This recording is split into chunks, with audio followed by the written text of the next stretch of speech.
वे आए, दो शब्द कहें, हमें आशीर्वाद दें।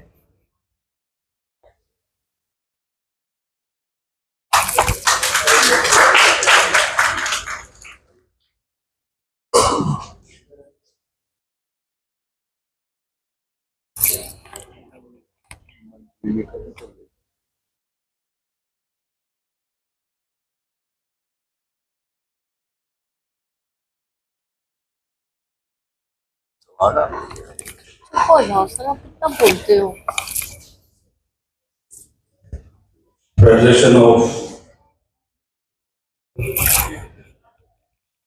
Industry,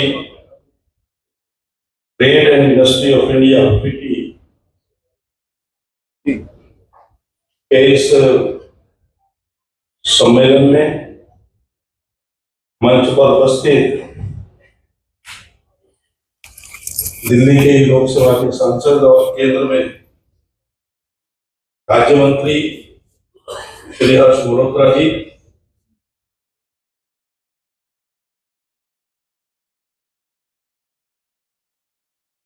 Shri Singhvi ji, chairman commerce and industry,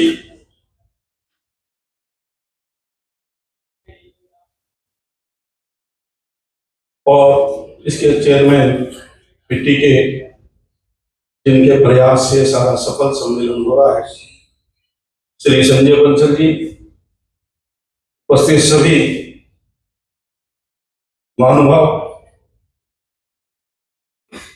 मित्रों, ट्रेड और इंडस्ट्री में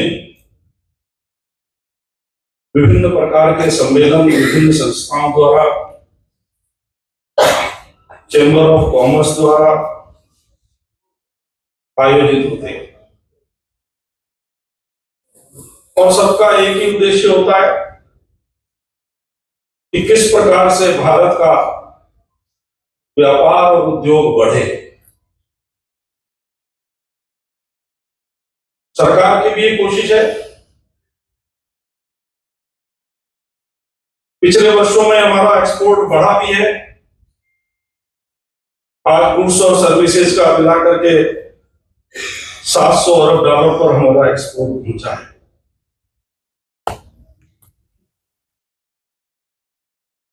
सभी के प्रयास से सफल हो रहा है। हमारे प्रधानमंत्री जी का संकल्प है, देश के सामने उन्होंने रखा है कि 2047 तक भारत को विकसित राष्ट्र बनाना है। और आप सब इस चीज के एक्सपर्ट हैं। आप सबको पता भी है कि किस प्रकार से 10 वर्षों में हम 5 फ्रेजाइल इकोनॉमी से 5 टॉप मोस्ट इकोनॉमी में आए। 2014 में जब श्री नरेंद्र मोदी जी प्रधानमंत्री बने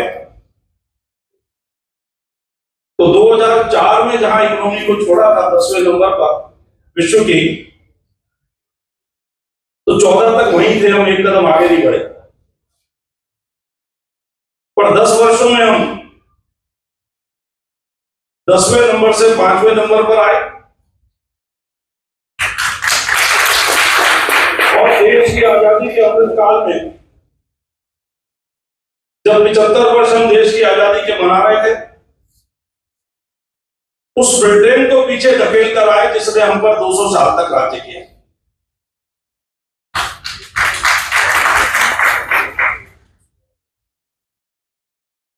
सब क्षेत्रों में, चाहे वो इंडस्ट्री हो, अगर इंडस्ट्री को बढ़ाना है, व्यापार को बढ़ाना है, तो इंफ्रास्ट्रक्चर अच्छा चाहिए।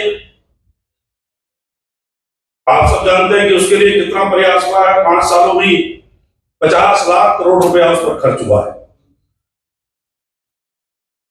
और जब इंफ्रास्ट्रक्चर पर खर्च होता है तो रोजगार तो बढ़ता ही है, लेकिन ट्रेड और इंडस्ट्री के लिए भी आसानी होती है, क्योंकि जो माल एक जगह से दूसरी जगह 6 घंटे में पहुंचता था वो 3 घंटे में पहुंचने लगे, तो उसका ट्रांसपोर्टेशन भी कम हो जाता है और सर्विस भी अच्छी हो जाती है। आप सहमत हैं मेरी बात से कि नहीं?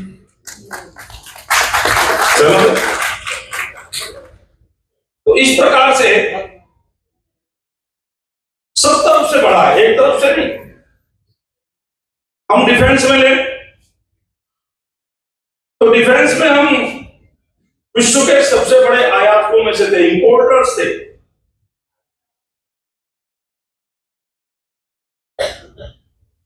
और जो कुछ 1500-1600 करोड़ का हम एक्सपोर्ट केवल करते थे, आज हम 21,000 करोड़ का एक्सपोर्ट डिफेंस में कर रहे हैं।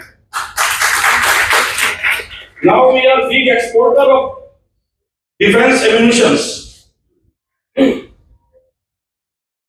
और मोदी जी चाहते भी है और हम सब चाहते हैं कि अगर देश को विकसित राष्ट्र बनाना है तो we should be manufacturing hub of the world. और ये हुआ है। छोटा सा उदाहरण लेंगे तो 2014 में मोबाइल की 2 फैक्ट्रियां थी हमारे यहाँ। We have only 2 manufacturing unit of mobile. आज 102 फैक्ट्री है। हम मोबाइल एक्सपोर्ट कर रहे हैं। विश्व के अंदर जिस प्रकार की स्थितियां हैं, पिछले 10 साल में जिस प्रकार की एक शांति कायम हुई है, एक प्रकार के लॉ एंड ऑर्डर पर ध्यान दिया गया है, तो विश्व की बड़ी कंपनियां भारत में आना चाहती हैं। और हम भी जो विश्व में पर्यावरण की समस्या है और समस्याएं उनको तभी सुलझा सकते हैं जब शक्तिशाली होंगे। अभी आप देख रहे हैं कि मोदी जी पोलैंड और यूक्रेन गए हुए हैं। तो आज विश्व ये मानता है कि रूस और यूक्रेन की अगर कोई युद्ध को रुकवा सकता है तो भारत के प्रधानमंत्री नरेंद्र मोदी। और अपनी भूमिका का हम निर्वहन कर रहे हैं। हमारे बारे में कहा जाता है कि हम सोने की चिड़िया थे। हम सोने की चिड़िया थे इसलिए थे कि वर्ल्ड में सबसे ज्यादा एक्सपोर्ट हमारा था। और जब हम एक्सपोर्ट करते थे, लोग हमसे लेते थे तो बदले में सोना चांदी हमको देते थे, हमारे आता था तो हम सोने की चिड़िया कहलाते थे। 1200 वर्ष का जो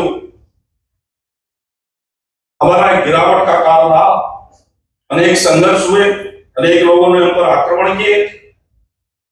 मैं आपको एक बात ये जरूर ध्यान में दिलाना चाहता हूं कि आपके दिमाग में रहना चाहिए कि हम पर शासन करने के लिए किसी ने आक्रमण नहीं किया, हमको लूटने के लिए आक्रमण किया। और जितने लुटेरे आए सब हाथियों पर, घोड़ों में, पानी के जहाजों में लूट लूट कर संपदा ले गए। लेकिन देश फिर भी एक अमीर देश बना रहा। लेकिन विचार करना पड़ेगा कि वो कौन सी नीतियां रही, कौन सी कमियां रही कि 75 सालों में हम भारत के विश्व के सबसे गरीब देशों में आए। हमारा वर्ल्ड ट्रेड में कंट्रीब्यूशन 2-3% आ गया। आज फिर से हमारा 16% विश्व के व्यापार में सहभाग हुआ है। हमने विश्व को कहा है कि 2070 तक हम 0 एमिशन पर आएंगे। तो आप सबकी भूमिका उसमें महत्वपूर्ण है। आज पूरा विश्व क्लाइमेट चेंज से जूझ रहा है। आप देख रहे हैं जगह जगह गर्मी भी खूब पड़ रही है तो बारिश भी खूब हो रही है, बाढ़ भी खूब आ रही है। इसके समाधान की भी आवश्यकता है। और जब हम उस ओर बढ़ रहे हैं, सोलर एनर्जी की ओर बढ़ रहे हैं। आज सोलर एनर्जी में हम विश्व के सबसे बड़े प्रोड्यूसर हो गए। ग्रीन एनर्जी की तरफ, हाइड्रोजन की तरफ, इलेक्ट्रिकल व्हीकल की तरफ, उसके लिए जिन जिन चीजों की आवश्यकता है, तो आज सेमीकंडक्टर की चिप बनाने की फैक्ट्री लग जाएगी। आप लोगों को भी नए नए नवाचार देखने होंगे, नए नए इनोवेशन करने होंगे, R&D पर खर्च करना होगा। और डिजिटल सेटलमेंट में तो हम वर्ल्ड का 46% है। एक क्रांति हुई है उसमें। बदलते समय के साथ प्रधानमंत्री जी ने जो कहा है कि अगर विश्व को, भारत को विश्व का हर किसी भी क्षेत्र में काम करने वाले का ये होना होना चाहिए कि भारत विकसित राष्ट्र बने। दूसरे, हम अपनी विकास को भी लेकर चले और हजारों साल की जो हमारी विरासत है, जिस विरासत के कारण हम विश्व की सबसे बड़ी सभ्यता कहे जाते हैं, उस पर भी गर्व करें। ये बात ठीक है कि जिन्होंने हम पर राज्य किया, आक्रमण किए, उन्होंने हमको ये बताने की कोशिश करी कि हम तो सबसे पिछड़े हैं, दकियानुसी हैं। लेकिन आज वही देश मान रहे हैं कि अगर विश्व में शांति रह सकती है तो भारत का ही रास्ता है। जियो जिन्होंने कोई कहता है तो भारत ही कहता है। वसुधैव कुटुंबकम कहा नहीं करके दिखाया, तो हमने करके दिखाया। कोरोना में सबने देखा कि हमने किसी से सौदेबाजी नहीं की। मेडिसिन और अपनी वैक्सीन 150 देशों को दी, पर कोई सौदेबाजी नहीं की, क्योंकि हमारे विचार में है, समाहित है, हम उसको जीते हैं। मैं बहुत अधिक न कहते हुए केवल आप सबसे यही निवेदन करूंगा कि जो पंच प्रण है, विरासत भी और विकास भी, गुलामी की मानसिकता से बाहर आना। हमको लगता है हम गुलामी की मानसिकता 75 वर्षों का जो शैक्षणिक सत्र सब रहा है, हमारे दिमाग में भर गई कि हम पिछड़े हैं, हम कुछ कर नहीं सकते, जो कुछ आएगा वेस्ट से आएगा।